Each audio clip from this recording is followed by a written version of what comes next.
ഈ ഭൗതിക ലോകത്തെ നമ്മുടെ ജീവിതത്തിനിടയിൽ ചിലപ്പോൾ തർക്കങ്ങളിലും പ്രതിസന്ധികളിലും ബുദ്ധിമുട്ടുകളിലും കേസുകളിലൊക്കെ അകപ്പെട്ട് ഇനി എന്ത് എന്ന ചോദ്യത്തിന് ഉത്തരം പറയാൻ സാധിക്കാതെ നമ്മൾ തകർന്നിരിക്കുന്ന സമയത്ത് നമുക്ക് ചൊല്ലാൻ പറ്റുന്ന അത്ഭുതകരമായൊരു ഇസ്മാണ് അള്ളാഹുവിൻ്റെ പരിശുദ്ധമായ അസ്മാഉൽ ഹുസ്നയിലെ അൽ ഹക്കം എന്ന് പറയുന്ന ഇസ്മ. പ്രത്യേകിച്ച് കോടതികളിൽ എന്തെങ്കിലും കേസുകളൊക്കെ നടക്കുന്ന ദിവസങ്ങളിൽ, ജാമ്യവുമായി ബന്ധപ്പെട്ട വിഷയങ്ങളെ നേരിടുന്ന ദിവസങ്ങളിൽ, ഇത്തരം പ്രതിസന്ധി ഘട്ടങ്ങളിൽ നിർണായക സമയങ്ങളിലൊക്കെ നമുക്ക് ചൊല്ലാൻ പറ്റുന്നൊരു ഇസ്മു കൂടെയാണിത്.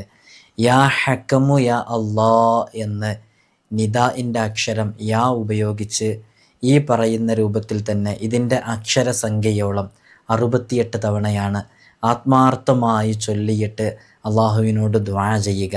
അസ്മാഉൽ ഹുസ്ന ചൊല്ലിയിട്ട് ദുആ ചെയ്യുമ്പോൾ ആ ദുആക്ക് ഇജാബത്തുണ്ട് എന്ന് സ്വാലിഹീങ്ങൾ നമ്മെ പഠിപ്പിച്ചിട്ടുണ്ട്. ഇജാബത്തുള്ള സമയങ്ങൾ എണ്ണിയ കൂട്ടത്തിൽ അതിലൊരു സമയം അസ്മാഉൽ ഹുസ്ന ചൊല്ലിയിട്ട് ദുആ ചെയ്യുമ്പോഴാണ്. അല്ലാഹു സുബ്ഹാനഹു വ തആല ഇത്തരം പ്രതിസന്ധികളെ തൊട്ട് നമുക്കും നമ്മോട് ബന്ധപ്പെട്ട ദുആ കൊണ്ട് കടപ്പെട്ടവർക്കൊക്കെ വലിയ ഹിഫ്ള് നൽകി അനുഗ്രഹിക്കുമാറാകട്ടെ.